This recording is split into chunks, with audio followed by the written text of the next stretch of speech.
pessoal, esse episódio é um oferecimento da DocuSign, que é a plataforma líder mundial em assinaturas eletrônicas e que eu uso para assinar e gerenciar todos os meus contratos com clientes, parceiros, fornecedores e colaboradores. E aqui vai um convite. No dia 20 de junho, a partir das 9h45 da manhã, a DocuSign vai realizar o Momentum, que é um evento gratuito e virtual e que vai trazer dicas, cases e sessões práticas para você transformar o seu processo de criação e gestão de contratos de forma digital. E o evento vai trazer também uma palestra muito bacana com o Luiz Justo, que é o CEO do Rock in Rio e do The Town, falando sobre construção da experiência do cliente e muito mais. Eu tô super animado para acompanhar esse evento a convite da DocuSign e te convido para participar também, clicando no link que tá aqui na descrição desse episódio. Esse é o episódio 99 do Talks by Léo, no YouTube e no Spotify, direto do estúdio da Podfactory em São Paulo. E hoje eu converso com uma amiga que é uma das pioneiras em inovação na educação corporativa no Brasil, além de ser uma das estudiosas em comportamento e transformação da cultura na velocidade do mundo que a gente vive hoje em dia. Eu converso com a autora, empreendedora e executiva Nathalie Truthman. Nathalie, obrigado pela presença depois de tanto tempo tentando agendar, né? Léo, é um enorme prazer estar aqui contigo hoje. Muito obrigada pelo convite. Nath, a gente está tentando marcar esse episódio e te peço oficialmente em público durante essa gravação, desculpas por não ter conseguido agendar nesse nosso papo antes, até porque 2 meses atrás você lançou seu terceiro livro, que eu ganhei aqui, Reflexões para Sonhadoras Corajosas, né, que é mais uma obra que você lança, fruto de muitos aprendizados ao longo da sua jornada recente, ou da sua trajetória, né, que já tem muitos anos, né, trabalhando em inovação, trabalhando no mercado corporativo, né. Queria fazer a primeira pergunta. Quais são os aprendizados que te levaram, ou quais foram os vetores que te levaram a escrever esse novo livro? Certo.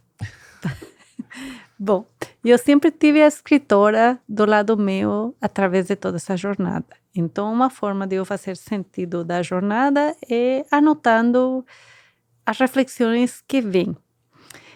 Tive um episódio de uns 8, 10 anos, onde não deu mais tempo para escrever, porque meu crescimento foi muito acelerado.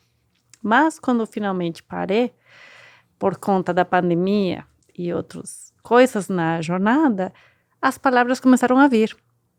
E eu pensei, eu acho que é um bom momento de tentar fazer uma síntese do que foram os últimos 10 anos e do que aprendi.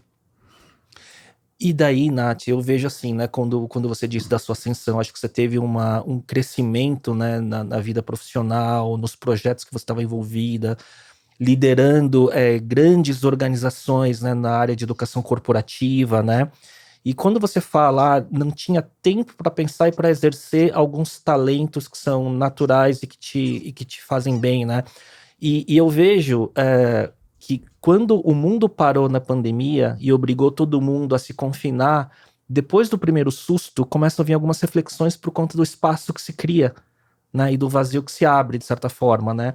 E foi quando eu voltei também a produzir conteúdo e começou a vir, aflorar aquilo que estava um pouco, não é esquecido, mas ele estava um pouco sufocado por conta da demanda do dia a dia, da correria que a gente vive, né? Talvez tenha sido isso que aconteceu com você também, né?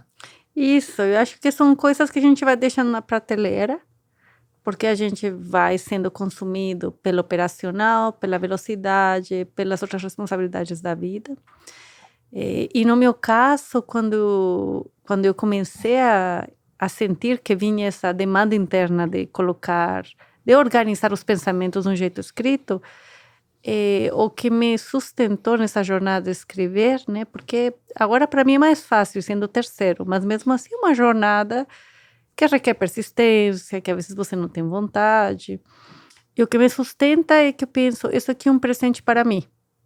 Em primeiro lugar, não é para os outros. Em primeiro lugar, para mim, o meu primeiro livro foi quando eu fiz 40, esse eu tinha o objetivo de terminar quando eu fizesse 50, como um presente para mim, para fazer esse inventário do que tinha sido a jornada até então, quais eram os aprendizados e para onde eu queria olhar para a próxima jornada. E depois um presente para os outros, isso.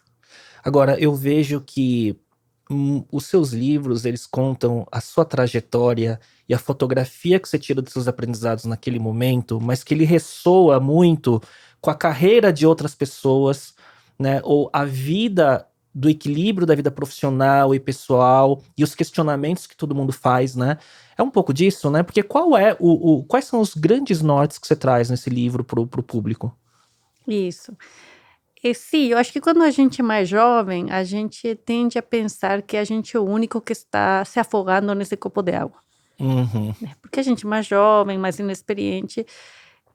Então, nos primeiros livros, eu sabia que outras pessoas passavam por situações similares, mas foi uma surpresa ver quantas pessoas se identificaram com aquele primeiro livro.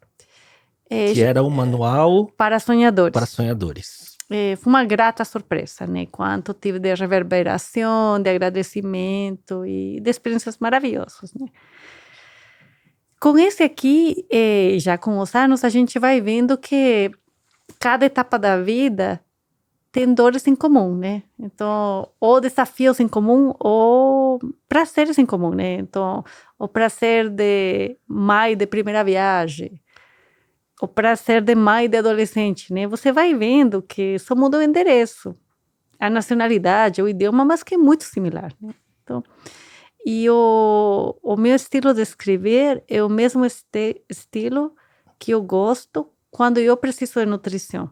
Então, quando eu estou num momento difícil, qual que é o tipo de livro que eu procuro para me alimentar, para me inspirar novamente, reenergizar? Então, eu tento fazer o mesmo e tento levar a barra para mim mesma, porque também estou muito ciente que cada vez menos as pessoas têm tempo, atenção e que você perde eles muito mais fácil hoje. E aqui, Nath, o que você traz, ele tá ligado muito aos aprendizados do equilíbrio da vida profissional e da vida pessoal nesse mundo acelerado. Tem um pouco disso também, dessas reflexões? Sim, tem isso. Tem o processo de reinvenção, porque a vida não é uma linha ascendente o tempo todo. Tem o processo de entender que não está todo no nosso controle.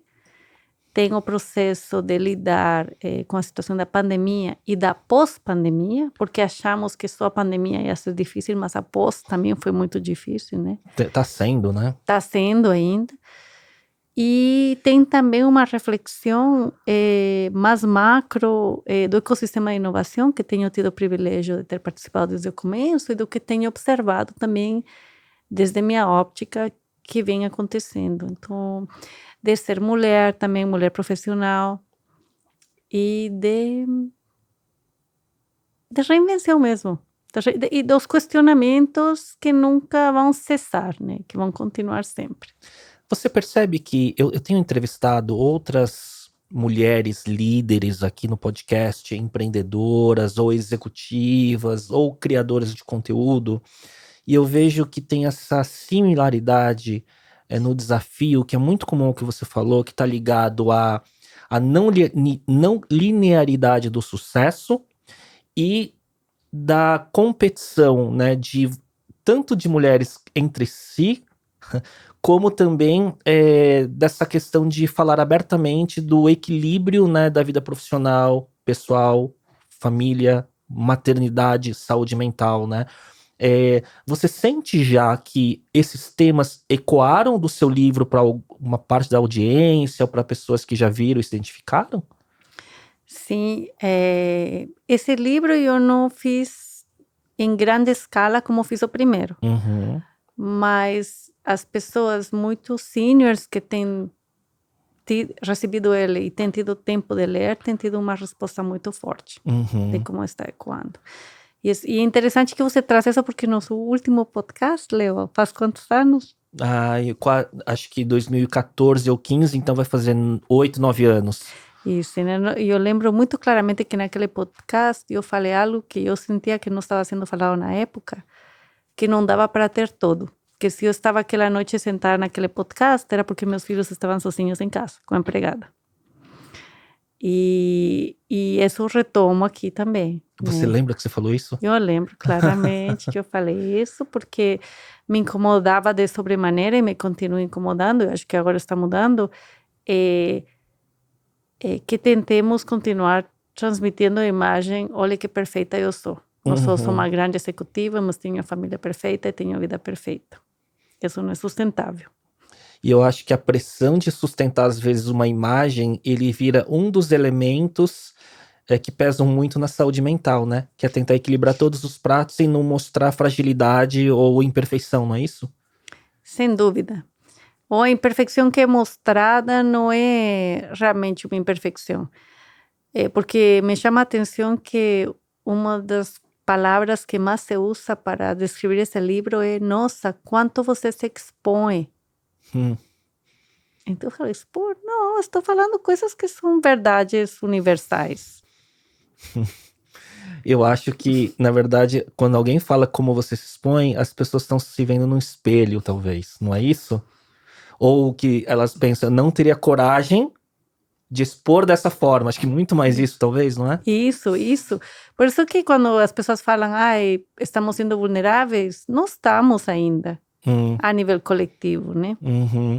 E eu acho que isso vem até num ponto que eu coloquei em pauta, que é o quanto esses temas hoje, quando a gente fala, né, e principalmente quando a gente fala de liderança feminina, diversidade, igualdade de gênero, isso no mundo profissional, mas junto com todo esse equilíbrio de vida pessoal e tudo mais, o quanto você acha que de 10, 15, 20 anos atrás, né, que você tem toda essa ascensão profissional, o quanto evoluiu a cultura dos tempos que a gente vive e o quanto ainda falta, o quanto é só discurso ainda. Porque, por exemplo, eu vou dar um exemplo, teve uma empreendedora famosa que sentou aqui, de uma das principais HR techs do Brasil, se eu falar isso, fica claro quem é, né? Que ela falou aqui, ó, ainda quando eu vou numa reunião com investidores, perguntam, se um dia você tiver para mim, perguntam para mim, para ela, se um dia se você tiver filhos, como que vai ser?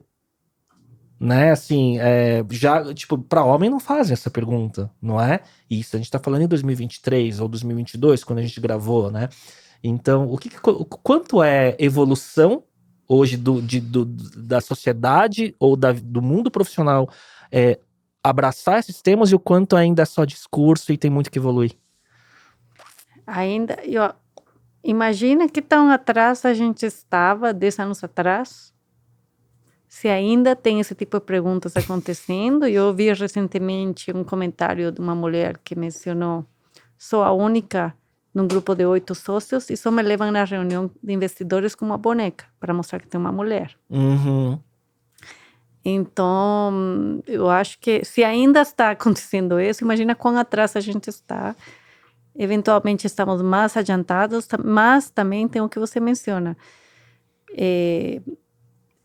Por exemplo, um jovem muito visionário que conheci faz muitos anos, ele fez a seguinte frase outro dia, ele falou: pode ser que tenhamos mais mulheres em posição de liderança, mas quantas de fato estão questionando o modelo existente? Então não adianta a gente ter mais mulheres se o modelo continua sendo o mesmo. Eu vejo algumas líderes, né, que quando chegam em cargos, né, de certo destaque, seja empreendendo ou como executivas, né, uma sensação delas de ter que fazer um give back, né, de tentar fazer o modelo funcionar de uma forma melhor, se envolvendo em iniciativas, né, de apoio a mulheres executivas ou dando mentoria e tudo mais, né, mas também tem um lado que quando se chega lá, às vezes, assume um lado competitivo e perpetua o modelo, às vezes, as próprias mulheres que antes tinham outro tipo de postura ou discurso, né? Não sei se isso acontece, assim, de sua visão. Eu acho que acontece. Eu acho que acontece e eu, talvez, assim, em vez de falar das outras, posso falar do meu próprio processo, porque escrevendo o livro, eu acho uma frase que fala: se você quer falar algo que surpreenda os outros, conta algo que os outros não conhecem de você. Se você quer escrever algo transformador, conta algo que você não sabe de você. Então, por exemplo, o processo para mim me fez reflexionar e pensar atitudes dentro de mim que talvez inconscientemente, né? Porque às vezes tem coisas dentro da gente que nos fazem fazer coisas e quando a gente já fez, já é muito tarde, né? Aham. Mas, por exemplo, eu percebi que eu tinha uma atitude muito profunda, que se eu via uma mulher que parecia ter tido uma jornada mais fácil, eu não ajudava. Uhum. Ou ajudava parcialmente. Uhum. Que é algo muito, é algo muito humano. Uhum. Mas eu aqui É inconsciente. é inconsciente, né? Porque eu vou te ajudar se você teve a jornada mais fácil e para mim foi mais dura. Né? Sobre nosso julgamento, né? Mais ou menos. Pessoal, né? Ô, Nathalie, antes da gente. Eu tenho várias coisas que eu quero falar sobre os seus projetos, sobre educação e tudo mais. Para quem não te. Eu te conheço há mais ou menos 13 anos e sempre te vi estando sempre antenada com as tendências que estavam no início das suas ascensões, e nisso você inovou, você liderou grandes organizações e tudo mais. Então acho que você tem um radar muito aguçado para isso, né? Mas para quem não conhece, dá um resumo dessa sua trajetória, primeiro de como que você chegou no Brasil e como que foi essa trajetória ao longo dos projetos que você se envolveu, antes da gente falar do presente. Certo. Então vou tentar ser bem curta, porque é uma jornada com muitas curvas. Mas eu acho que eu não sou tão boa em articular e explicar 1, 2 e 3 como uma pessoa mais cartesiana ou com cabeça de consultor consegue falar. Mas o que eu sempre fui muito boa foi em sentir. Em sentir. Então, eu comecei minha carreira em multinacionais, na Guatemala, fui expatriada para Nova Zelândia, depois para Sri Lanka, e passei por diferentes multinacionais. E muito cedo senti que esse modelo não era para mim. E aí aconteceu que meu companheiro era brasileiro na época, e eu decidi abrir mão de minha carreira sucedida em multinacional, em marketing, porque não fazia sentido. Não fazia sentido tanta reunião, tanta burocracia, tanto processo para pedir uma autorização para o ritmo que eu gostava de fazer as coisas. E decidi abrir mão e vir para o Brasil. Então, eu vim para o Brasil por amor, sem saber o que ia fazer. E quando pedi demissão, lembro que um chefe falou, qualquer um pode viver 1 ano de poupança. Mas o que você vai fazer depois? Eu falei, não sei, mas não é isso aqui. O RH falou, você é muito honesta para a empresa, ainda bem que você está indo embora. E o outro falou, essa marca que você lidera vai se vender sozinha. Então vamos a colocar o trainee para tocar ela. Imagina. Então é isso, eu sou muito boa para sentir. Eu senti que não ia adiantar mudar de multinacional. Quando cheguei aqui, a propósito, não fui em entrevistas, porque sabia que ia ser muito difícil falar que não, uma proposta na mesa. Então eu mesma me coloquei bem fora da zona de conforto, sem saber para onde ia. Então, você joga, né? Aí fiz várias coisas. Naquela época, meu ex-marido estava tentando montar uma agência digital, e foi aí que eu comecei a ouvir do mundo digital em 2005. Comecei a ler as revistas, comecei a ver quem era quem, comecei a me informar. Então foi aí que o caminho foi como indo para esse mundo de inovação. Mas foram 3 anos empreendendo, sem dar certo. Até que falei, não, quero voltar para o mundo corporativo, agora tenho filho, chega de empreender. E tive a grandíssima sorte de, pelos percursos do caminho, entrar em educação na FIAP. Uhum. Mas não tinha como planejar isso, né? E estamos falando de Tim Ferriss e Seth Godin, grandes admiradores que a gente é deles. E o Seth Godin acaba de falar uma frase, que privilégio não saber onde que a gente está daqui a 5 anos. Enquanto a gente foi treinado a responder exatamente onde que a gente ia estar daqui a 5 anos, a 10 anos. Quando você ia numa entrevista de trabalho, você tinha que saber onde você queria estar em 5 e 10 anos. Então, eu acho que isso sempre me ajudou, Leo. Tipo, não sei para onde o mundo vai, mas isso não faz sentido. Esse mundo faz. Então, foi assim que entrei na área de educação, foi assim que entrei na área de inovação de educação, foi assim que entrei no mundo de empreendedores digitais, que começava no Brasil naquela época. E foi assim que fui parte desse grupo de grandes inovadores que aportamos tanto para o ecossistema brasileiro. E aí foi quando a gente se conheceu por volta de 2010, mais ou menos, Isso. que foi essa grande curva, né, de crescimento do ecossistema de tecnologia e inovação, onde juntou empreendedores, capital e o timing de mercado aqui no Brasil, e teve aquele grande boom, e você tava... Tudo tem a questão do timing que ajuda, né? Acho que onde a gente se posiciona, coloca nosso esforço, e o timing de mercado, né? E você... Eu vejo que, assim, você, na minha visão, né, olhando a sua trajetória, eu acho que tem 2 grandes pilares que te destacam, assim, que me parece que quando você se conectou com o segmento da educação, você achou um certo propósito que te conectou, né? E você esteve envolvida liderando FIAP, liderando Hyper Island, numa época onde não se falava em educação, inovação na educação para o mundo corporativo, as imersões e tudo mais, que hoje é tão comum, tem tantas edtechs agindo nessa frente, né? E era uma época que nem o termo transformação digital era tão falado, 2013, 14, mais ou menos, né? Então acho que tem essa frente de educação e uma frente que você sempre foi uma ótima conectora de pessoas, né? Você acha que isso tudo, né, foi formando essa serendipidade que aconteceu naquela época para você? E isso tudo. E também, agora que você me fez essa pergunta, me fez descobrir algo. Que eu também tinha ouvido num talk TED. Um cara que toca piano tinha um talk TED lindo que falava procurar o brilho nos olhos das pessoas. Então, eu lembro que ir nos primeiros encontros de startups que eram precários, Sim, improvisados. BR New Tech, né? Improvisado, cada um carregando a caixa de cerveja, mas todo mundo tinha brilho no olho, todo mundo tinha entusiasmo.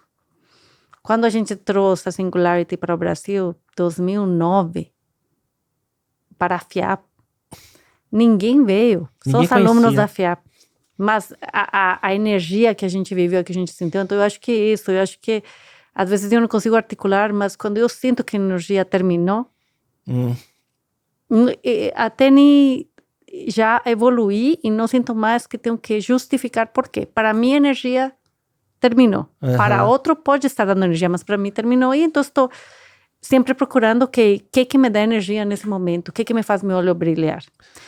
E você acha que naquela época você enxergou essa energia e essa oportunidade olhando que o mundo corporativo, que você já tinha trabalhado há muitos anos atrás, ele buscava por conhecimento sobre como inovar naquela época, porque inovar não tem a ver necessariamente com tecnologia, mas tem a ver com modelos, né? De como você trabalha a cultura, de como você opera, de como você trabalha agilidade e por aí vai, né? Você acha que aquele momento você viu esse match dessas novas escolas surgindo e o que o mundo corporativo pedia que você conhecia tão bem? Sim, naquela época eu não enxerguei o match. Eu acho que quem enxergou o match foi a Singularity. A grande sacada da Singularity foi ser um dos primeiros em oferecer. Eu consigo acelerar o mindset de teus executivos para eles conseguirem acompanhar a velocidade que uma faculdade tradicional não consegue. Aqui eu consigo. Essa foi a grande sacada deles, né? Mas a grande lição que eu tive quando eu fui para a Singularity foi ver que a melhor palestra de todas não foi nenhuma de tecnologia. Foi a do astronauta Siga Seus Sonhos. Porque depois de 2, 3 palestras de tecnologia, ninguém mais conseguia acompanhar a densidade do conteúdo. Agora, quando esse homem se parou e falou que por 16 anos tinha perseguido o mesmo sonho, isso tocou corações. Aí voltamos nisso.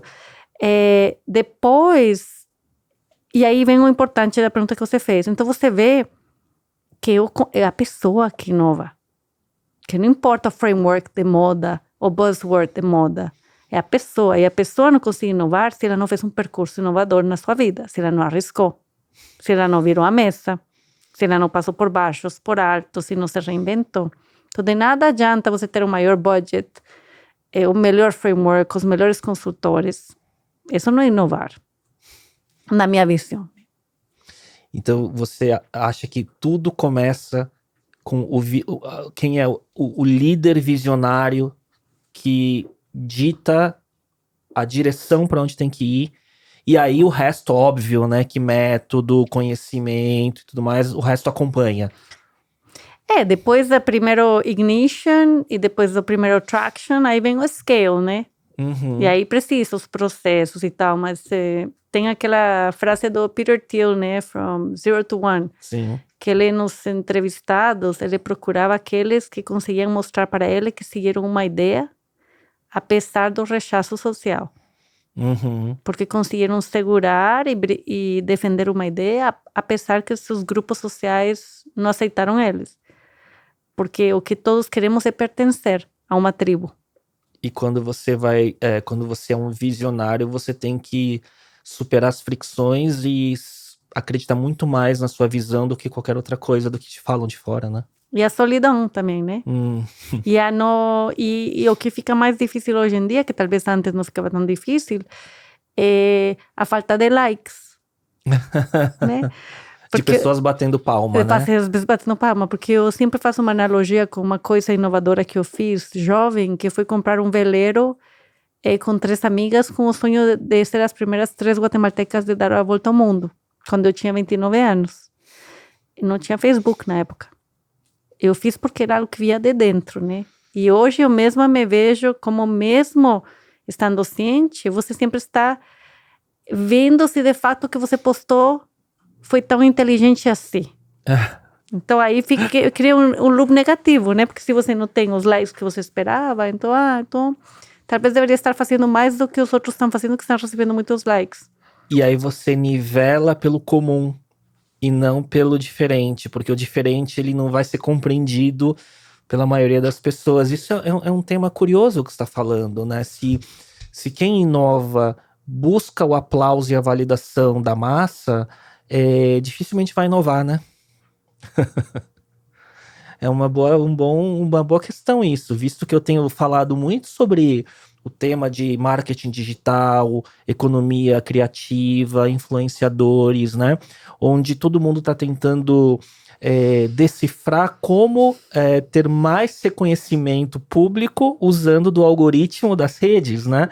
E eu, por experiência, eu vejo que talvez parte dos conteúdos que mais tiveram audiência dos meus conteúdos não são os mais densos, são aqueles que estavam falando de um tema que estava no hype daquele momento, de uma forma mais, eu não vou falar rasa para não desmerecer, mas da forma mais simples possível. Eu falava, não, uma coisa simples dessa não vai ter uma grande audiência, e pelo contrário, acho que o que mais tinha alcance e audiência, né? Isso. E você me lembrou também uma coisa muito especial, Leo, que o primeiro convite que eu recebi para palestrar foi para um TED, e que eu falava no fim, eu usei uma imagem naquele TED que todos nós naquela época, isso foi 2009, imagina, não tinha Insta, não tinha TikTok, e que eu falava, estamos todos sofrendo do Look at the Great Me Syndrome, né? Olha que legal eu sou. E que na verdade a gente deveria de dançar como que se ninguém estivesse olhando. E hoje em dia mais ainda, né? Quanto influência nos nossos fins de semana, nossas férias, nossas saídas, participações em eventos, o que vamos a postar nas redes depois. Sim. O que queremos que as pessoas vejam que estamos fazendo. A gente vira quase que um editor da nossa vida em relação ao que a gente quer mostrar no nosso melhor ângulo, né? Em cada conteúdo que a gente posta, né? E você ter autenticidade, e é como é o que você falou do livro, as pessoas olhando, nossa, como você teve coragem, né? De expor tantas coisas, né? Por outro lado, tem isso, né? A autenticidade é uma grande arma também de conexão, né? Mas tem que ter coragem. E de inovação, porque isso me lembra também outra coisa, Leo, também, sem ter procurado ser inovadora nessa área, né? Porque eu era inovadora em educação corporativa. Aí, de repente, pum, veio um burnout fortíssimo. E aí, um par de meses depois, me vieram as palavras e escrevi um artigo que publiquei na Época Negócios. E aí, o que veio de comentário? Nossa, mas como você fez isso? Você não está preocupada que está arruinando sua carreira? De expor. E depois, isso foi 2020, e depois começou a virar mais comum grandes executivos sair do armário e falar que tinham tido burnout. Sim. Curioso isso, né? Então, quer dizer, a inovação, ela se dá também da forma como se tem coragem de se expressar em temas que estavam na crista da onda de vir à tona por conta de ser algo que todo mundo estava vivendo. E a pandemia amplificou muito isso, né?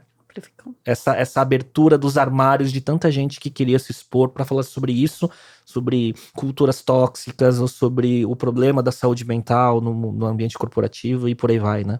Isso. E uma coisa que a gente falava muito no passado, em alguns dos cursos que eu dava, era que que é básico, é marketing one-on-one. Se você não vai assistir o vídeo, por que você assume que a pessoa vai assistir o vídeo? Se você não vai fazer download do app, por que você assume que a pessoa vai fazer download do app, né? É começar no micro. Para mim, eu nunca fui de quanti. Sempre fui de quali. Ô, Nath, como que, com tudo isso, né? Como que foi, dentro do que você pode... Óbvio, né? Você já escreveu sobre tudo isso de forma tão aberta, né? Como, talvez sem citar exatamente a empresa, nomes e tudo mais, mas como que foi esse processo de burnout que te levou à reflexão que foi parte da jornada do livro, assim? O que te levou a esse processo e como que você foi descobrindo a saída do sintoma em si, né? Vamos dizer. Sim, muito bom. Eu lembro que quando eu me apresentei na Singularity, que a gente tinha que se apresentar, eu era muito, muito tímida ainda na época. Eu não era a pessoa que sou hoje. Eu falei, eu sofro de uma grande doença, de mente aberta. E aí todo mundo deu risada, eu me senti mais confiante e continuei me apresentando. Mas, de verdade, né? Eu acho que pessoas como a gente gostaria de ter 72 horas num dia. E a gente não tem, né? A gente gostaria de ter muito mais. E eu acho que conforme a exponencialidade ficou real... As oportunidades aconteceram, né? Para aqueles de nós que tivemos o privilégio e a benção de receber tantas oportunidades, pegar um avião era como pegar um Uber. Só que nosso corpo não está feito para a exponencialidade. E isso foi acumulando, né? Eu comecei a acumular um número de anos que era um ritmo louco.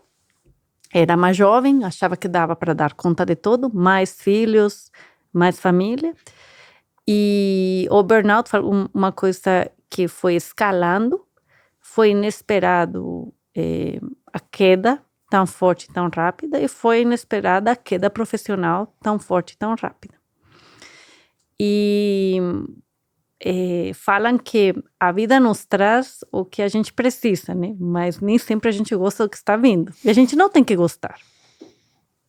Hoje, já com 3 anos e meio, desde que aconteceu, entendo que sim, que era necessário. Era necessário ter esse paro abrupto, até por todas as aprendizagens que esse paro abrupto trouxe. Que se não é abrupto, não aprende. E que a gente nunca está preparado, né, para a vida.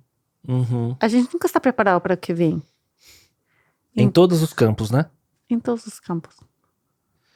E como que foi 3 anos e meio atrás? Eu lembro que a gente falou ao longo da pandemia em alguns momentos, e eu lembro você falando, estou passando por uma jornada de aprendizados e desafios e descoberta na pandemia, né? E hoje, como que você olha sob perspectiva tudo o que você passou, e como que você olha o aprendizado em relação a trazer isso para outras pessoas? Isso tem a ver um pouco do caminho profissional dos novos negócios que você está liderando? Sim, sem dúvida, sem dúvida. E também fazendo paralelo, por exemplo, quando eu saí do mundo corporativo multinacional e fiz a jornada empreendedora falida, depois educação. Tem coisas que você só vai aprender saindo da zona de conforto mesmo. Então, eu saí novamente da zona de conforto, eu tinha atingido um lugar de muito conforto, de que tudo funcionava bem, todas as portas eram abertas, reconhecida por todo quanto lado, e de repente ter que volver a recomeçar de zero, tive que procurar em outras camadas de meu ser, outras competências, outras fortalezas, outros olhares, até rever padrões, né? Porque o mais comum é que a gente fala, então vou fazer o que funcionou da outra vez. Vou repetir. E talvez repetir ia levar para talvez um começo, um sucesso e uma queda. Né? Vou repetir.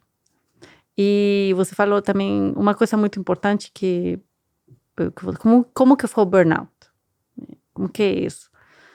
É algo muito forte, que é um alerta que mostra que o corpo não é uma máquina.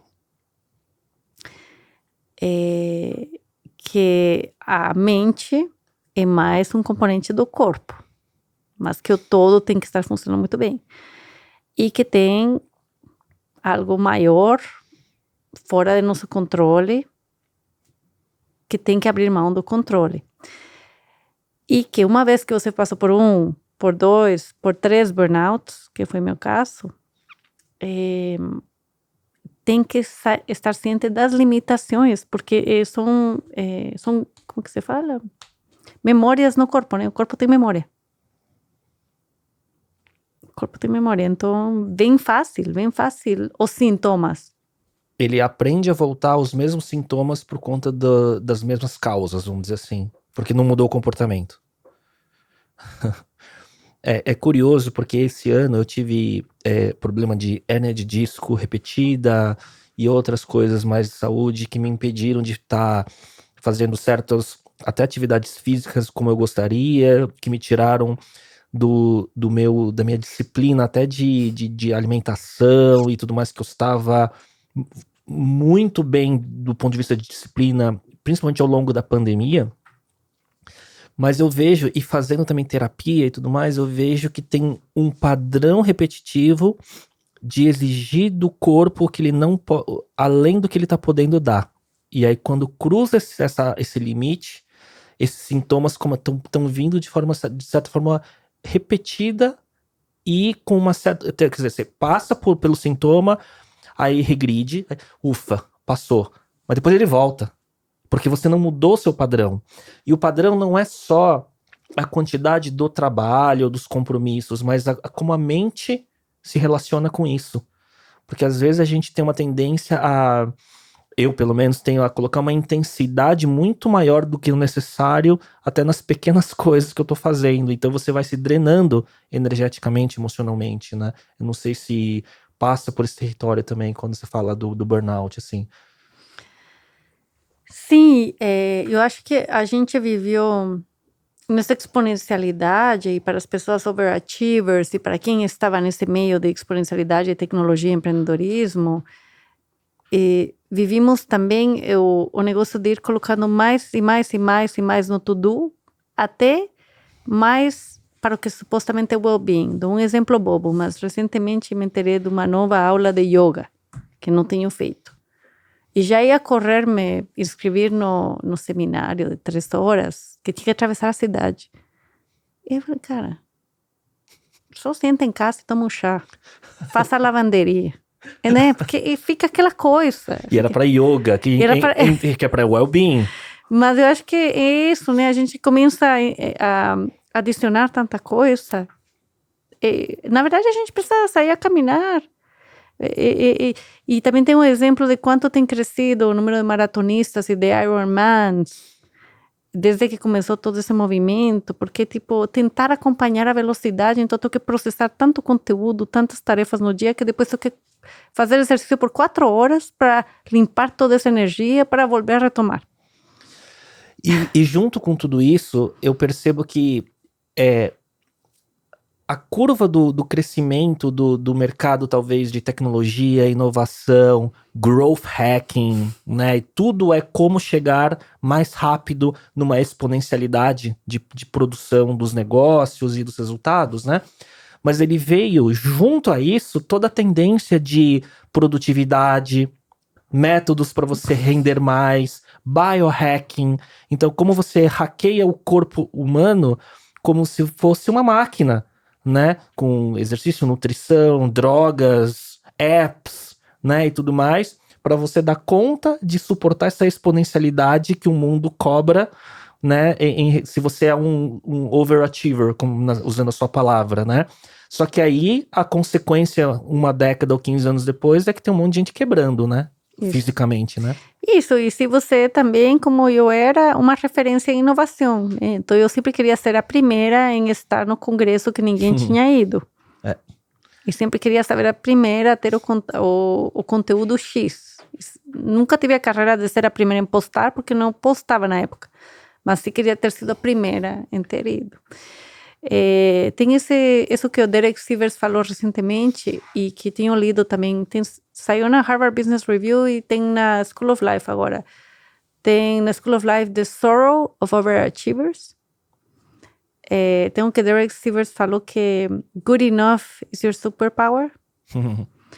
E na Harvard Business Review também é por que sucesso te deixa infeliz.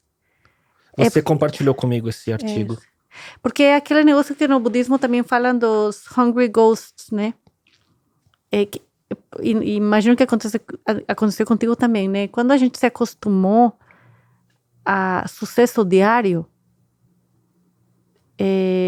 fica normal. Então, o que para uma pessoa poderia ser uau, para a gente não. Mas não atingi isso. Mas não fiz aquela outra coisa. Não fiz aquela outra viagem. Não, enfim. E aí a gente tá exposto a pessoas, né, num círculo de relacionamento, né, que também tem os seus sucessos, e a gente olha pro jardim do outro, a gente compara, a gente não para de consumir conteúdo, né, e a gente vai ficando cada vez mais inconsciente desse processo. E aí hoje, quando eu vejo muitos, até podcasts, né, falando sobre bem-estar, qualidade de vida, fala-se muito sobre a questão da dopamina, né? E que, então, por exemplo, se a gente está sempre no autoestímulo, então, por exemplo, seja do sucesso ou, né, do que a gente está vivendo, e a gente não tem um baseline mais saudável, a gente vai sempre buscando um high maior, como se fosse droga, né? E que chega um ponto que não sobe mais. E aí acho que vem essa questão da sensação de um certo vazio, talvez, né?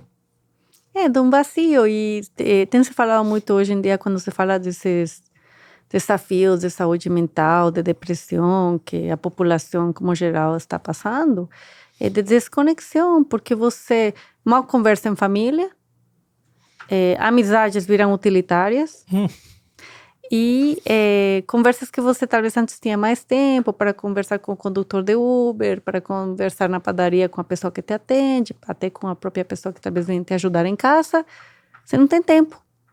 Ou você tá na padaria no celular, né? Você não tá interagindo, olhando para as pessoas, né?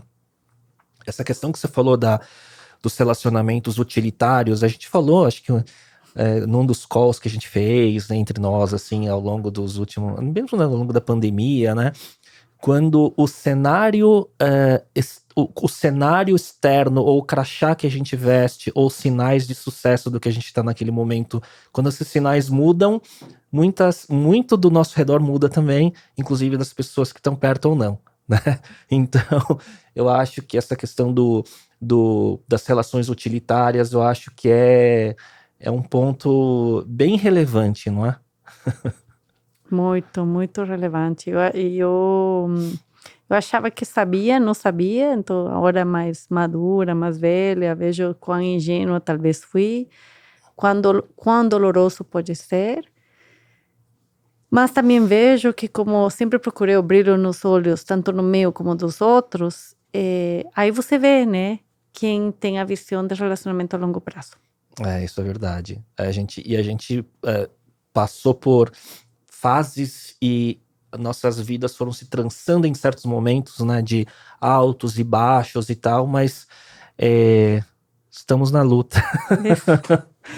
E eu vou te falar, Leo, nesse momento que é um momento de reinvenção e de reconstrução, tem aparecido pessoas da jornada, como você e outras, que compartilham momentos muito incríveis, mágicos, que nunca conseguíssemos ter imaginado que íamos a viver, e agora que estamos todos voltando a compartilhar um momento de renascimento. Então, assim, independente do que for vir, e aí falando um pouco de estar mais no presente, né, eu falo, que coisa, a vida nos colocou juntos aqui outra vez. E o que você falou do não saber, né? O que o Seth Godin falou no podcast do Tim Ferriss, eu acho, né? De não saber o que venha daqui 5 anos. Isso é um dos maiores presentes, né? Porque pode vir algo muito mais grandioso do que a gente jamais imaginou, né? Então eu gosto muito disso. E eu vejo muito isso, que muitas coisas também que têm dado muito certo não foram planejadas, assim, né? E aí o flow da energia vai levando, né?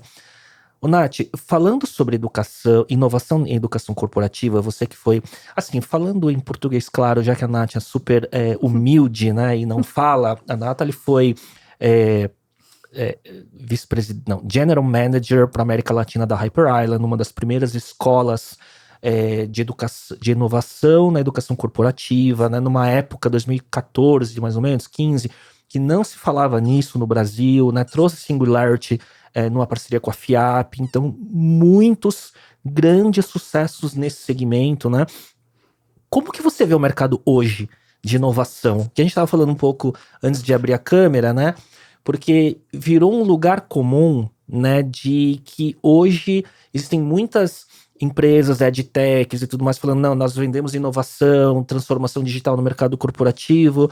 Só que isso virou um território um pouco confuso, né? Porque não sei se existe inovação de verdade acontecendo e se esse é o que o mundo agora precisa, né? Isso, ótimo ponto. Então, eu sou uma pessoa muito simples, eu posso percorrer todos os espectros, então eu posso ir de metrô, posso ir de ônibus, posso ir a pé, posso ir de primeira classe, tenho tudo. E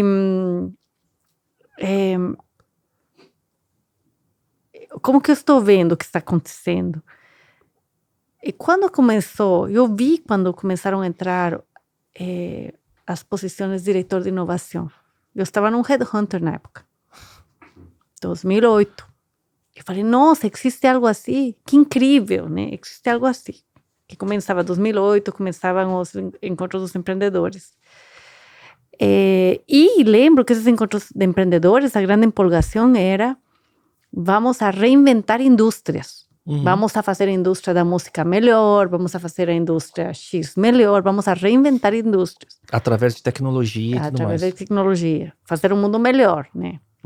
A própria Singularity falava, reunir as melhores mentes para responder aos grandes desafios da humanidade. Então, esse foi meu chamado para inovação. Eu comprei, ou bebi esse Kool-Aid, foi aí que eu entrei. Né? O que eu vejo? A gente foi vendo como foi evoluindo, que empreendedor virou a nova estrela, a nova personalidade da capa, que conforme o nosso mercado aqui foi se sofisticando, as pessoas começaram a aprender a fazer pitches melhores, conforme foi tendo mais dinheiro disponível, mais pessoas foram entrando em empreender, mas a gente sabe que empreender com família não é fácil. Uhum. E a gente sabe também que muito que foi feito não necessariamente estava respondendo aos grandes desafios da humanidade. Você não acha que, à medida que a exposição do empreendedorismo e da inovação, essa curva pós-2008, 2009, 2010, que foi essa base que deu todo esse Big Bang dessa fase, quanto mais exposto e quanto mais dinheiro foi aparecendo, foi trazendo também a natureza humana da ganância, do egoísmo e tudo mais, né? Porque eu acho que poder e dinheiro, ele exponencializa a natureza humana. E a natureza humana está muito ligado a isso. Então, se é para transformar o mundo, né, através da inovação e da tecnologia, você precisa dos seres humanos com os valores corretos conectados a isso. E não são muitos, né? E não são muitos porque requer uma evolução do espírito interno que, às vezes, você precisa de quedas muito fortes. Sim. Para que tu espírito evolua, para que tu ego perceba, né?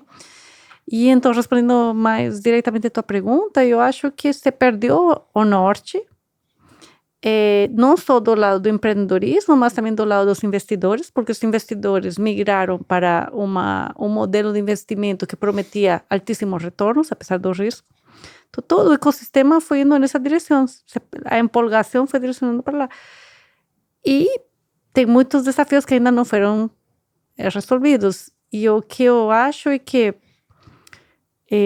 não precisamos tantos mais produtos, tantos mais serviços, né? Já tem muita coisa. A gente tem que olhar realmente quais que são as necessidades. E eu chamo isso de inovação consciente, inovação intencional. Também pesquisei muito a Acumen e fiz alguns cursos. Por exemplo, ela tem um curso de liderança moral, The Moral Leadership, que fala os verdadeiros problemas da humanidade são tão complexos que não vão ser resolvidos em uma vida.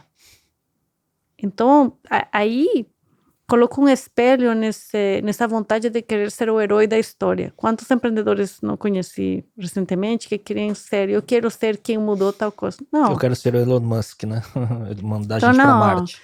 Então, imagina. E aí eu gostei muito desse curso e me deu uma tranquilidade de paz e de espírito, porque eu falei, ela falou, mesmo assim vale a luta, com o recurso que você possa, mas não pelo estrelato, não pela fama, vale pela contribuição que você vai fazer para a evolução de nossa humanidade. E aí, voltando, por exemplo, no tema das mulheres, temos evoluído um monte, mesmo que ainda temos muito mais para evoluir e que talvez só sejam nossos filhos e filhas que vejam um mundo mais evoluído. A gente também, eu esqueci de mencionar isso, mas acho importante, participei de um movimento coletivo de mulheres que publicaram já 2 livros que se chama Uma Puxa a Outra, que fizeram esse grupo e fazem questão de que seja walk the talk. Ou seja, você não está mais num grupo de mulheres para que batam as palmas para ti. Ou para fazer um post com todas juntas no Isso. Instagram, né? Ou seja, se você está nesse grupo,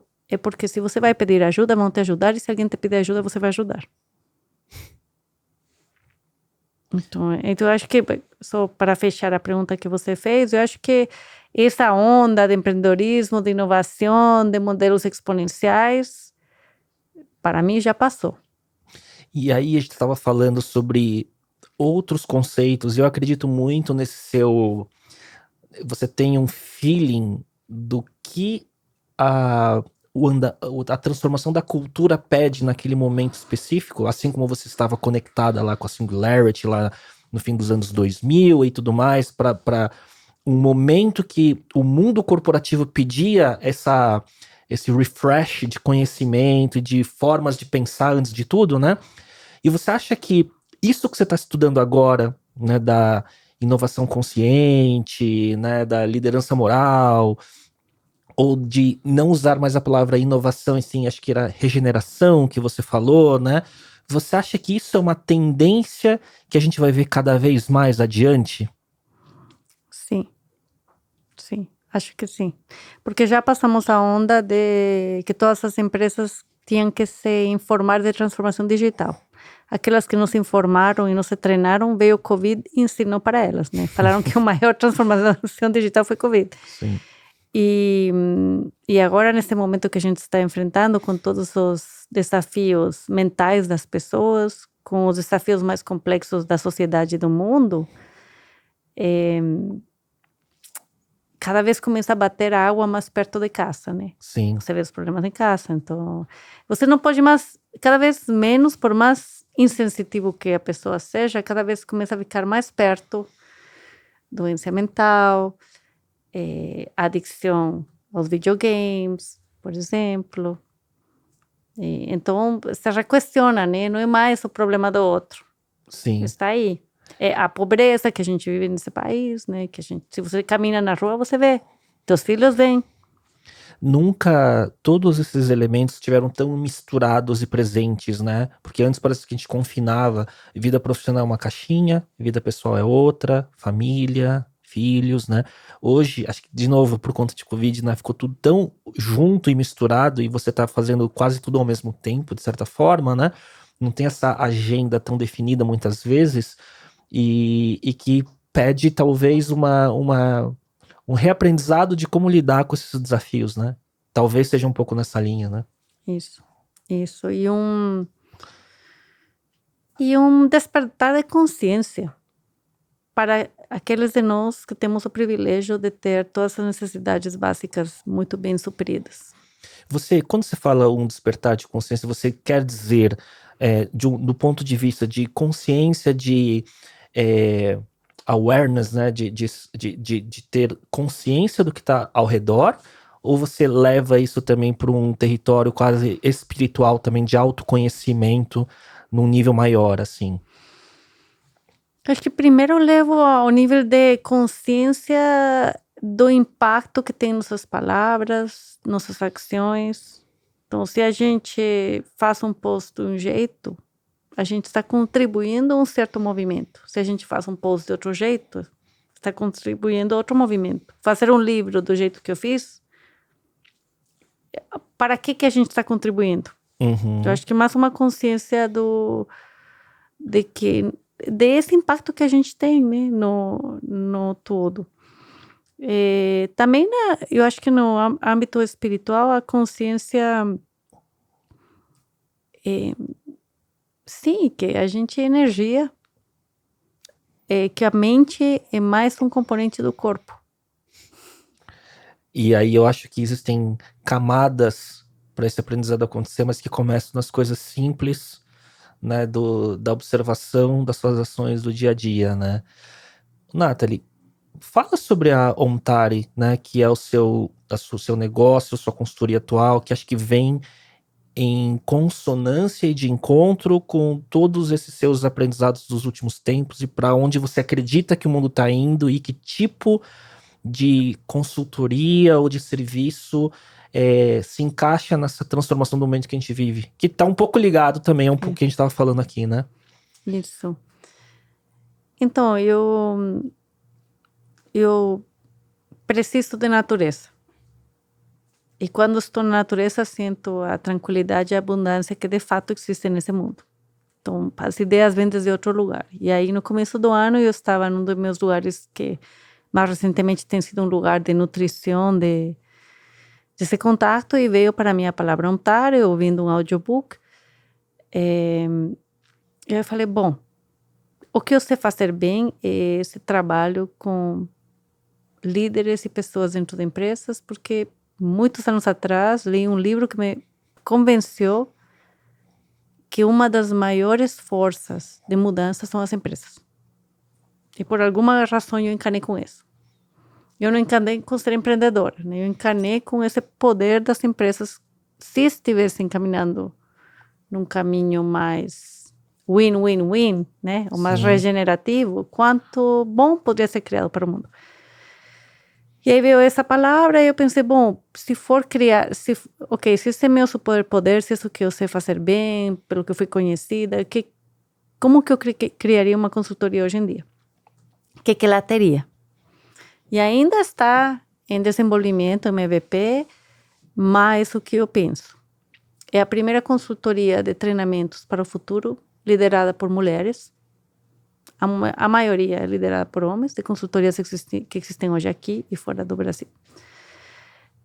Os produtos, tem alguns que podem parecer que não tem nada a ver, porque tem por exemplo, Shark Mind Detox.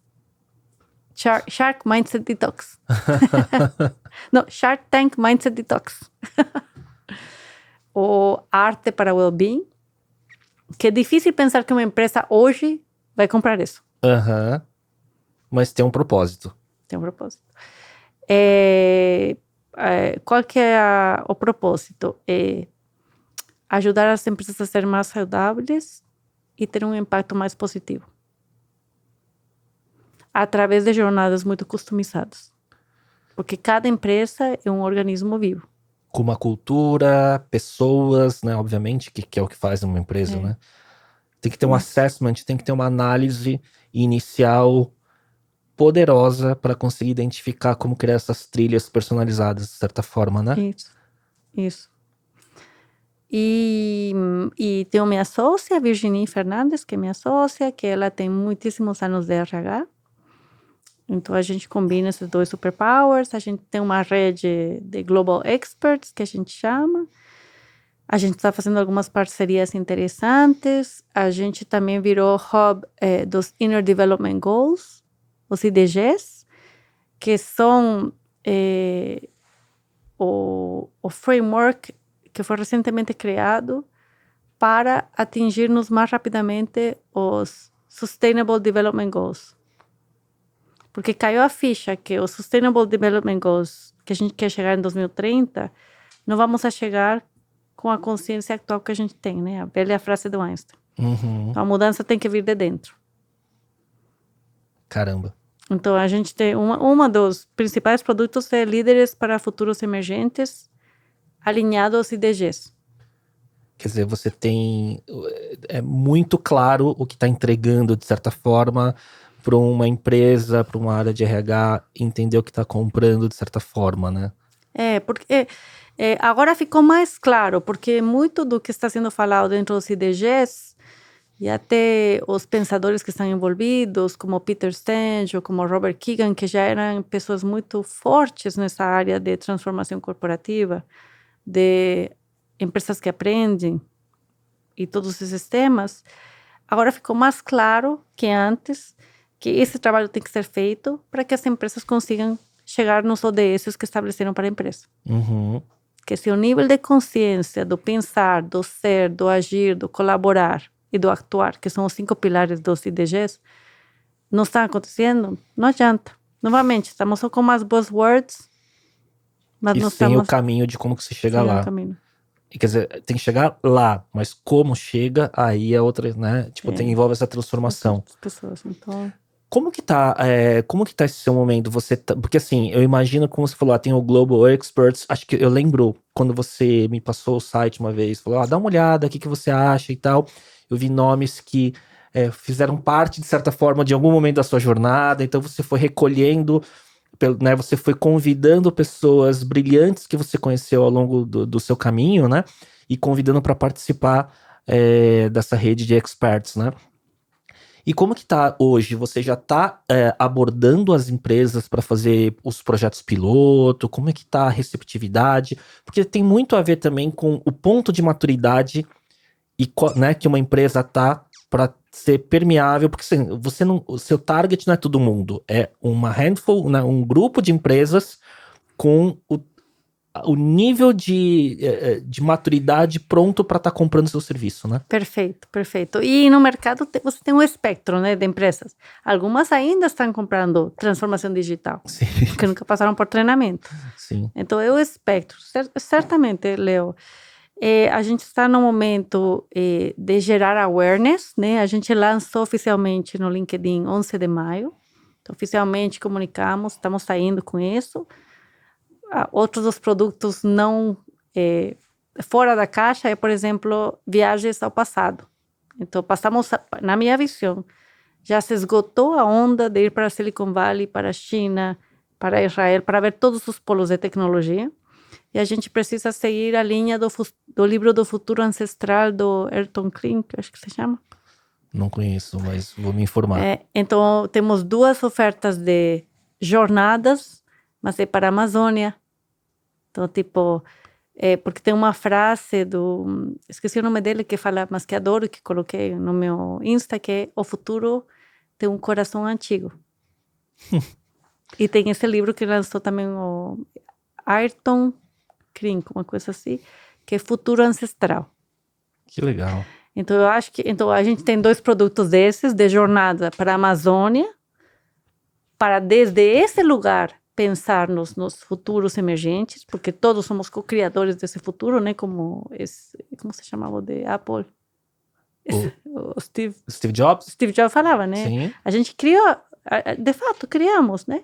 Em pequena ou grande medida. Então, mas pensar o futuro desde esses lugares, onde temos toda essa herança, toda essa energia, toda essa sabedoria acumulada nesses lugares especiais, como a Amazônia, no meu caso, como Guatemala, que é um polo da civilização maia. Então, também tem uma jornada para Guatemala. Que tá lá no caminho, né, da América Central, né?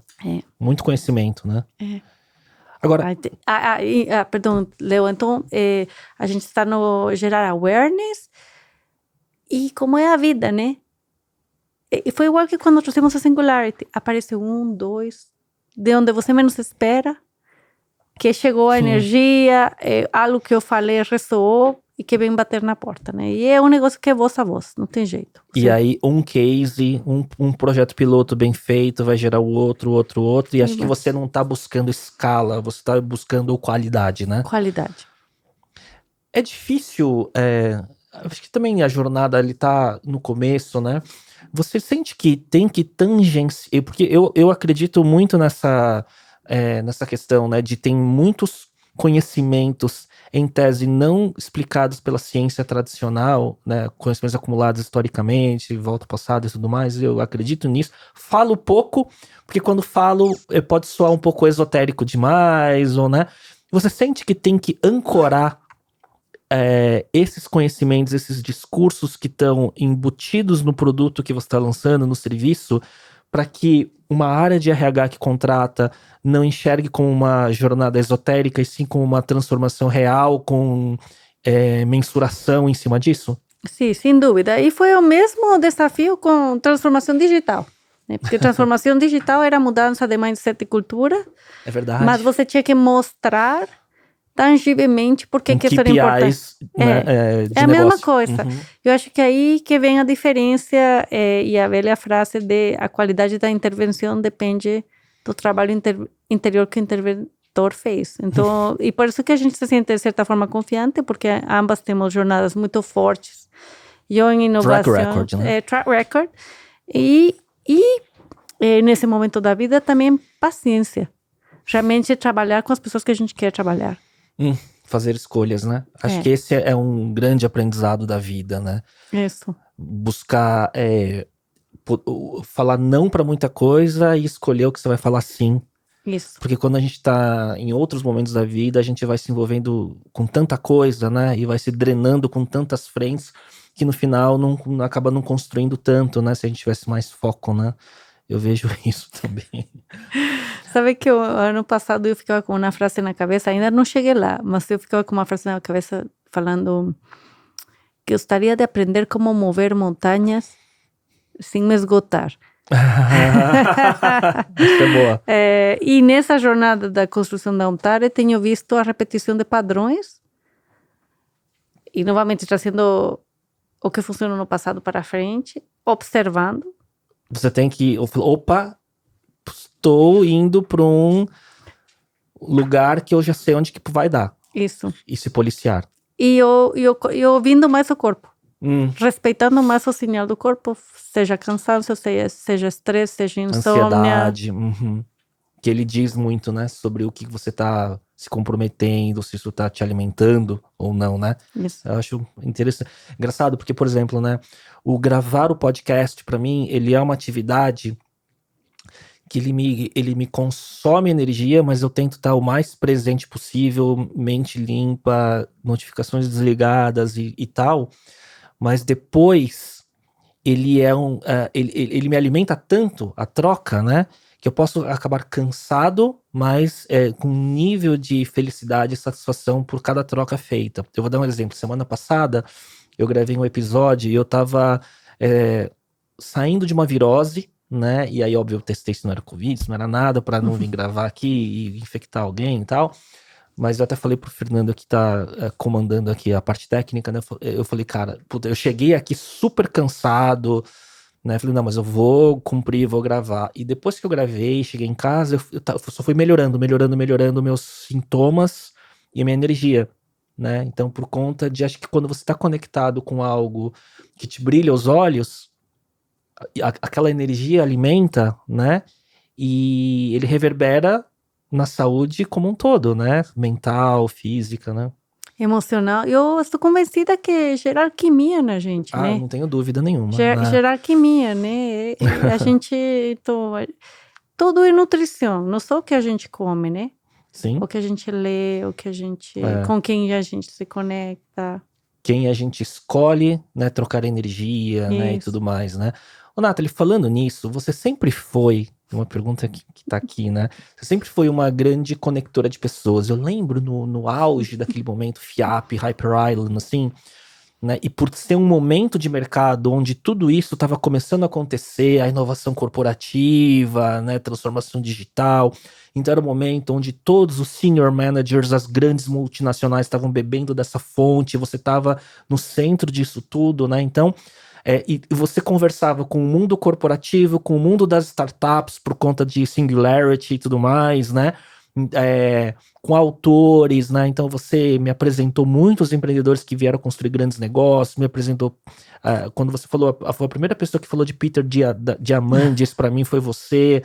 Então você sempre foi essa antena parabólica, né? De tendências, né? Mas você sempre fez muitos relacionamentos e muitas conexões, né, entre pessoas, né, e tudo mais, né? Como que tá esse esporte para você? Tá praticando ou você tá mais tranquila e recolhida? Como é que tá isso? Continuo praticando Porque o seu Rolodex, né, o seu livro de contas vezes é enorme, né? E não mantenho, né? Não mantenho, mas eu acho que continua um diferente ritmo. E eu não entendia esse comportamento que eu aprendi a observar que acontece das pessoas guardarem seu capital social como com barreiras, né? Que parece que acontecem, né? Uhum. Então, não, eu conheci alguém legal, conhecia com outra pessoa, conectava com outra pessoa e tal. E sem interesse, você conectava pessoas que você achava que ia dar Sem match. interesse. Né? Exato. Eu acho que realmente desacelerei. Era o Tinder da inovação no passado.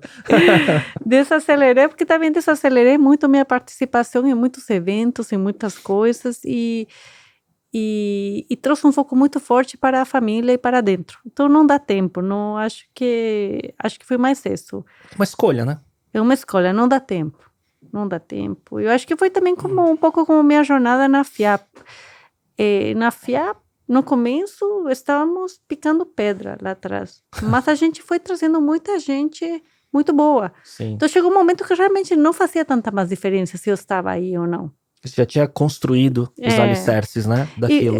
E pode ser que um pouco isso, né? Naquele começo do ecossistema empreendedor e inovador aqui no Brasil, não tinha tanto evento. É verdade. Hoje em dia tem tanto evento, tanta coisa que você não precisa fazer tanto esforço, porque quem quer abrir as janelas ao mundo é só procurar um evento e ir se jogar na água, né? Sim, eu vejo até empreendedores, algumas pessoas no mercado, assim, falando, hoje você não precisa estar no evento, você está executando, porque hoje às vezes vira uma distração a quantidade de coisas que existem. E como tudo, né, acho que a abundância de informação, evento e tudo mais, faz com que cada um tenha que ter muita diligência na curadoria do que você se compromete a absorver ou a comparecer e por aí vai, né? Isso. E você vê hoje a maioria dos eventos, às vezes eu vejo os speakers, não reconheço ninguém. É outra geração. É outra geração. E tudo bem. Eu vejo isso até no podcast, né? Aqui é o meu segundo podcast. Hoje é o episódio 99, o próximo que amanhã é o 100º, no Main Arena, que aliás, aqui agradeço a Nathalie, porque por um tempo, que foi meu primeiro podcast, um dos pioneiros, né, de tecnologia, inovação e empreendedorismo, 2010 a 2015, FIAP patrocinou por um tempo, naquele momento que a FIAP estava voando, né, com essas parcerias com a Singularity. Lembro que lá entrevistei, foi um dos primeiros que entrevistou o Thales Gomes, quando ele estava com o Easy Taxi lá atrás, 2012, alguma coisa do tipo assim, e vários outros empreendedores que muitos deles ainda estão aí construindo grandes coisas, mas onde que eu quero chegar?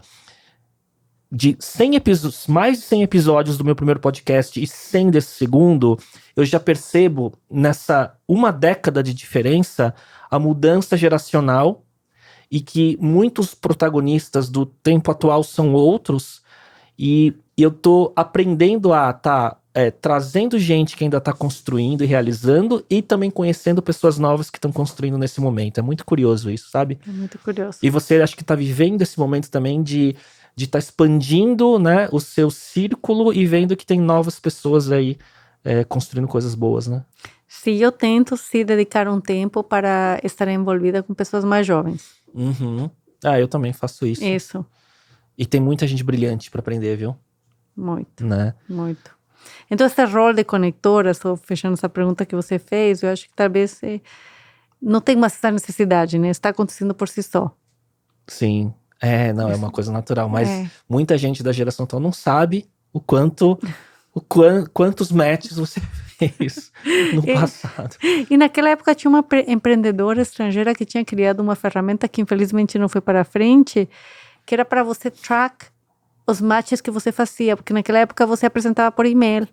E aí no BCC você colocava um endereço e depois, em teoria, no final do ano, você podia gerar a árvore de matches que você tinha feito no ano. Olha só que legal. Mas foi um startup que não foi para frente. Curioso, hein? A ideia é boa. Boa. Né? A ideia é boa. Ô, Nathalie, seguindo aqui, indo para semi-reta final aqui, hoje, quais são suas ferramentas de desenvolvimento pessoal? Mentores, coach, terapia, meditação? Qual é o seu stack de ferramentas aí? Bom, um livro que cito no livro e que ainda continuo aprendendo se chama O Universo Sempre Tem um Plano. Eu ouço em audiobook esse livro, eu já ouvi mais de 1000 vezes. 1000? Isso não é uma figura de linguagem? Eu acho que não. Eu acho que não, porque só foram 3 anos, eu vi ao menos uma vez por dia. Mas ele é curto. Dá para ouvir numa noite de insônia. Então, mas esse livro realmente foi um divisor de água para mim. Foi as 10 leis para você entender que o universo sempre tem um plano e você abrir mão do controle. Então, tem sido uma ferramenta. Tenho visto que nesse momento da minha vida, audiobook funciona melhor que lido, porque queramos ou não, mudamos. Sim. E fica mais difícil para mim abrir um livro e eu quero uma ávida leitora por tantos anos. Não quero imaginar para as outras pessoas. Isso porque você é uma leitora voraz, né? Voraz. Sim. Mas também senti como entupiu a cabeça. Não preciso mais ler um monte de livros novos. Cada vez que eu uso, aprendo algo. A pintura, que comecei a explorar durante a pandemia. Então, isso tem sido uma ferramenta poderosíssima. E primeiro fiz intuitivamente, naturalmente, porque era algo que me fazia sentir bem.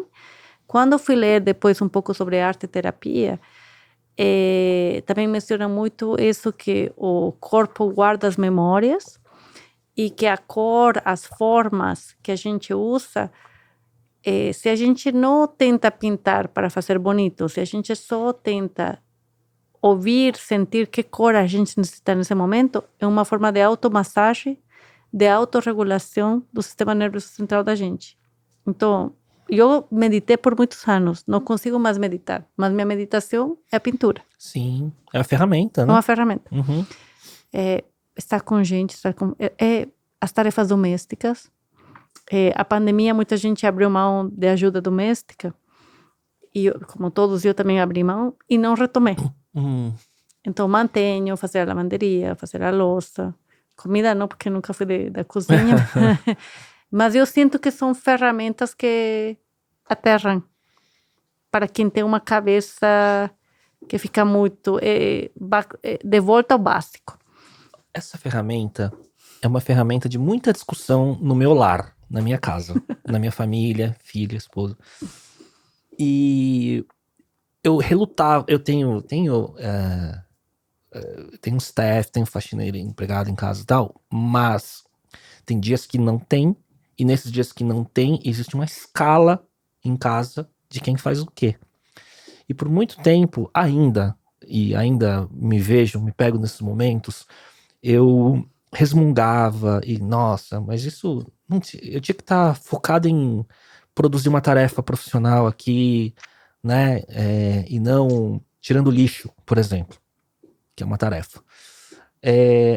Mas quando você embrace, né, aquela tarefa, e você não reluta, aquela atividade te traz um bem de uma forma inconsciente, parece. Porque parece que você desconecta, e ao fazer uma tarefa física de housekeeping, algum benefício ele te traz, mas eu relutava. Então é um exercício meu pessoal reclamar menos quando eu tenho que tirar o lixo. E se você vai fazer um retiro de budismo, eu fiz alguns, além de meditar, você tem que fazer uma tarefa doméstica. Sim. No retiro, né? E então eu tenho, essa tem sido uma ferramenta, a ferramenta de que esse momento do jantar, do café da manhã, caprichar na decoração da mesa. Tudo são sentidos, né? Sentidos, estar muito ciente disso, já que vivimos numa cidade como São Paulo, sabe que se não tem lareira, tem velas, flores frescas, caprichar, insistir que as tarefas domésticas sejam feitas com música, com conversa. Eu acho que isso tem sido uma ferramenta que eu também tenho usado. A natureza, a música, aprender a estar menos, né? Conteúdo, eu não consigo consumir conteúdo, mesmo que tenha, não, pecado, mas assim, sempre tem esse, como que se chama? Um pouco ainda do FOMO, deveria estar indo naquele evento. E às vezes estou vendo... Não. Deveria ver este artigo, ou ler este livro, ou ouvir este episódio de podcast, por exemplo, né? Sim. E aí não tem fim, né? Não tem fim. Não tem fim, então... E ao não ter fim, o que deixa de ter são os momentos com família, né? Lá em casa a gente fez uma rotina que é o horário da refeição quando está todo mundo em casa, celular longe. Sim. Não é nem... não pode estar na mesa nem na Sim. sala de jantar, por exemplo, né? Sim, sem dúvida. Música, eu me identifico um pouco disso, que parece que a gente está buscando alimentos através dos sentidos, né? Isso. Viagens só para coisas pessoais, porque o resto você pode assistir uma conferência online. Tudo bem que é importante, dependendo da conferência. Mas que conferência você vai ir? Tem uma ou duas no máximo que valem a pena, né? De certa forma, né? E que você realmente vai escutar o conteúdo ou você vai para encontrar as pessoas, né? Então, Sim. E quanto evento acaba sendo um mico, né? Assim, eu não vou nem citar, mas teve um grande evento recente de inovação que disse que foi, assim, uma dificuldade organizacional. E aí, se é para ver conteúdo, vê online, então, né? Se não for para conectar como se deve com as pessoas. E, novamente, conteúdo para quê?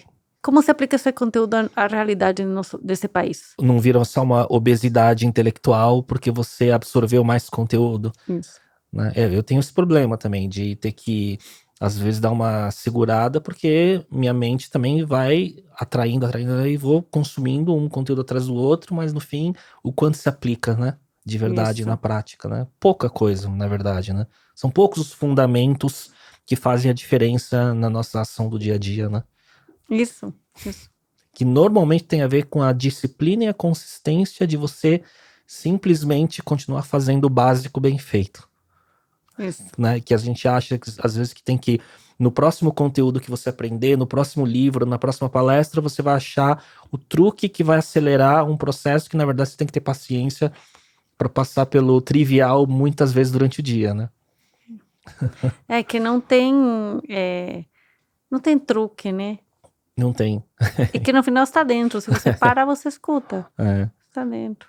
Ô, Nathalie, indo para a reta final, eu tenho um bate-bola de 5 perguntas.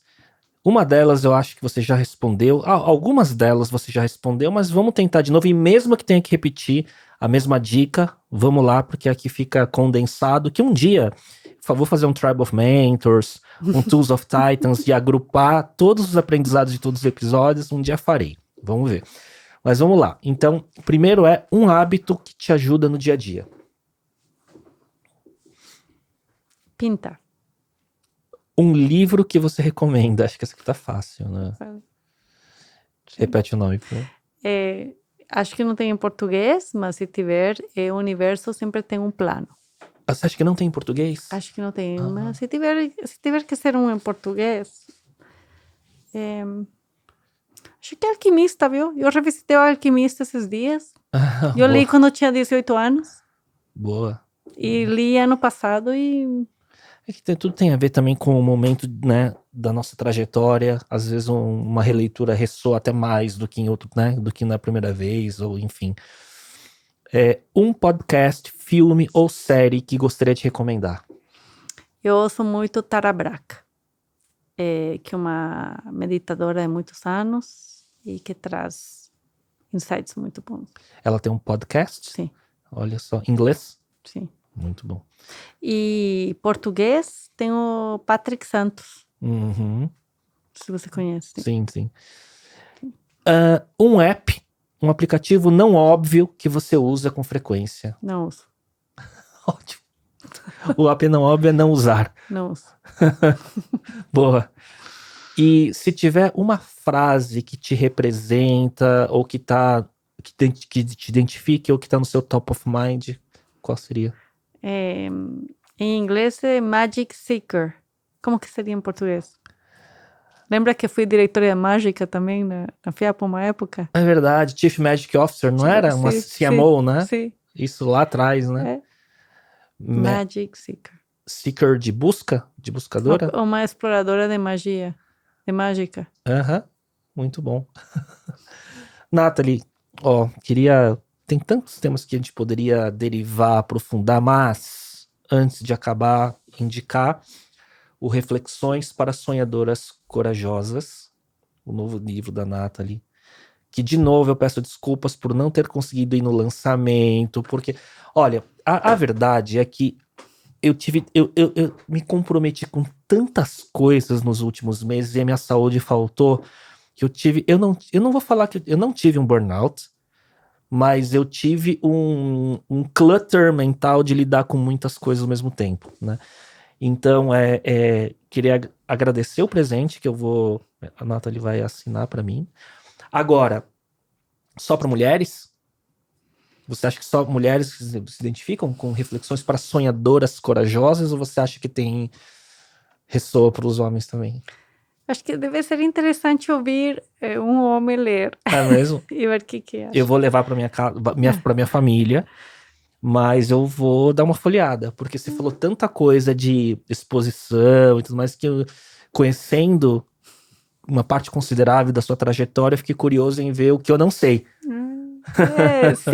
Sim, adicionar mais uma tarefa a teus to-dos, porque assim, o que eu falei para muita gente foi também que eu acredito, eu faço isso com meus filhos que não leem, eu coloco os livros que eu gostaria que eles lessem na mesinha de noite deles. Que falo, bom, ao menos a energia do livro está passando. Se um dia passar por osmose, né? E Leo, uma coisa importante que você falou, eu não passei por burnout, mas que acho importante antes da gente fechar, é que tem outros sintomas recorrentes que tenho ouvido, como o problema de costas, de hérnia. Você falou no começo da hérnia. Eu tive uma hérnia pesada. E eu ouvi várias pessoas, homens, com esse problema, imobilizados por meses, alguns. Sim. Um que me comentou que ficou 3 dias sentado no hospital, porque não podia deitar. Que engraçado, né? Por que isso não entra dentro do guarda-chuva burnout? Será que... Eu acho que ainda estamos muito no começo do que esse nível de estresse, ansiedade e tentar ser exponencial está causando no corpo como um todo. Que se manifesta de diferentes formas, dependendo da fisionomia, da cabeça da pessoa. Da predisposição genética, né? Para onde vai essa tensão, né? E uma só última coisinha mais importante, que eu vi ouvindo essas coisas de arte terapia, que fala que quando o animal na natureza é perseguido por outro animal, por exemplo, um coelhinho, e ele fuge, depois fica tremendo, porque está expelindo toda a energia residual que ficou dentro. Mas no ritmo que a gente está hoje em dia, a gente está com adrenalina e cortisona sendo... Non-stop. Non-stop. Mas a gente não tem um mecanismo de tremer. Então, por isso, tem que nadar, tem que correr, tem que fazer exercício, mas mesmo assim não sai. Então, e aonde que está acumulando tudo isso? Para alguns pode ser na coluna, para outro pode ser, enfim, em outro lugar. Trava a coluna, trava a cabeça, trava o estômago. No rim, e aí começa a vir doenças, né? Isso. E eu acho que parte desse processo repetido, né? Porque a gente vem de uma cultura lá do passado que era honroso trabalhar muito, né? 20, 30 anos atrás, quando a gente, né, sei lá... A gente cresceu ouvindo essa cultura do muito trabalho, né? Quase que uma alusão ao workaholismo. E hoje a gente sabe que ser workaholic, trabalhar muito, às vezes é muito mais um demérito por sua improdutividade e incapacidade de produzir melhor, né? Mas é o que muita gente passa, eu ainda passo um pouco por isso. Mas ao longo de anos operando dessa forma, eu sinto biologicamente o meu organismo falhando já em cima disso, de tanto tempo acumulado. Então problema para dormir, então eu tenho tomado muito café, e aí foi o problema da coluna, e aí uma questão que é um pouco de herança genética da minha família, mas minha família tem muito problema autoimune, né? Então eu acho que você tem um kit genético que talvez esse estresse ele vai pegando aonde você já tem a predisposição de ter problemas, né? E vai acelerando, né, esse processo. Isso. Ele é um acelerador de processos naturais que você poderia estar evitando se você tivesse um lifestyle diferente, né? Eu sinto isso, e para mim acho que o grande desafio que eu tenho, né, que é muito, muito curioso isso, porque eu sinto que eu tenho, é como se a sabedoria acumulada, né, do acúmulo de conhecimento, né, da vida profissional, do repertório adquirido, a gente está num momento muito especial de acúmulo de conhecimento, oportunidades que surgiram e que surgem e que eu tenho, né, que é consequência de uma série de serendipidades que aconteceram e por conta do esforço, porém, não existe saúde e vitalidade que dê conta de tudo. Então, aprender com isso, pra mim, é um grande desafio. Porque eu tenho a tendência de ir all-in e de jogar esforço. Minha mente acredita que não tem limite. Isso.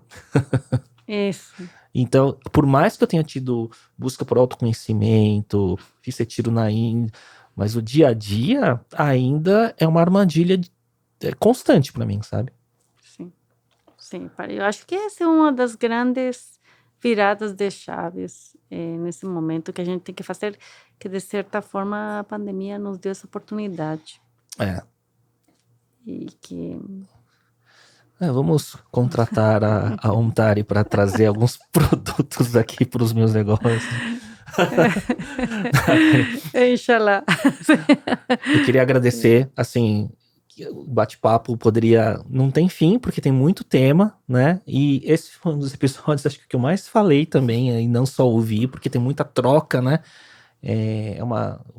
Acho curioso que o podcast é uma dança, sabe? Assim, de energia e de temas, né? Que não é um monólogo, não é uma entrevista, né? É uma troca que vai acontecendo ao longo do que a gente, né? O que traz o nosso dia, né? E foi fantástico. Espero que tenha sido... Acho que foi na hora que tinha que ser, né? Porque a gente tá se falando aí alguns meses sobre isso. Quem quiser comprar, onde? Edita Cuja é a editora que publicou esse livro. Erika Casado é a empreendedora que fundou Edita Cuja. É uma editora pequena, muito especial, que faz um trabalho muito cuidadoso e está no meu site, Nathalie Trudman Marconi. Aí tem o link que leva a Edita Cuja.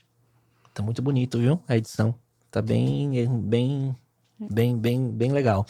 Nathalie, obrigado. Imagina, Leo. Vai fazer 8 anos, talvez, do outro, e a gente vai fazendo update. Daqui a 8 anos a gente vai falar de novo, né? E falar, no 4º livro, no 5º, e os aprendizados e tudo mais. Tenho certeza que todo mundo que acompanhou esse episódio, que traz enfoques e temas um pouco diferentes do tradicional mundo dos do high achievement do dia a dia e tudo mais, mas que não deixa de ser por conta dos aprendizados, né? E a gente volta na próxima semana. Até lá. Tchau, tchau.